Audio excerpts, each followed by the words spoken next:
خەڵک چاوی کراوەیە قبولی نییە تۆ پارە لە دەمی مناڵەکەی ئەم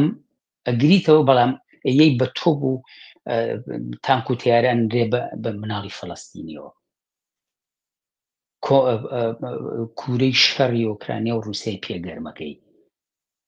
سبەینێ ئەم سیاسەتی ئەمان بۆ ئەوەیە کە هەر دەنگێکی ناڕازی لە خودی ئەم کۆمەلگایانەوە بەرامبەر هەلومەرجی ژیانی بۆ باشبوونی ژیانی بۆ دژی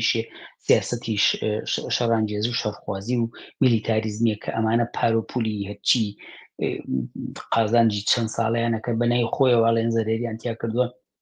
هەمووی گۆکەنەوەی ئەیکەن بە قورگی ئەم ماشێنی جەنگەیە خەڵک ئەمەی قوبوڵ نییە بەڵام ئەویان بۆی بڵێن ئەوەی کە قوبوڵی نەبی وای لێ بۆ ئێمەش لە بەرامبەر مزاحرە مەمنوعەکەین قوپشاندانەوەکەین اعتراضەکەین کۆمەلگا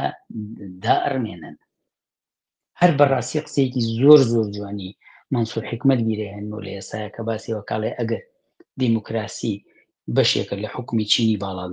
باڵادەستی بۆ ژوازی ژیانی دیکتاتۆریەتی چینێک بەسەر چینەکەەوە لە فۆرمی بەناوی ئازادی و دەنگدان و چیچی هەر کاتێ ئەمە هاتە سەر مەترسێوی خەڵکی کرێکار و زەحمە چێش بێنە سەر جادە و سەر شەقامەکان و بۆی ئەم دەسەڵاتە ئاڵوگۆڕێکی شۆڕژەڕێن بەسەرا بێنن یەک شەق لە داموزگای دیموکراسی هەڵەدەن هەر هەموو پۆلیس بەخوان و سەگەکانیانەوە بەرەدەن ژیانی خەڵکی ناڕازی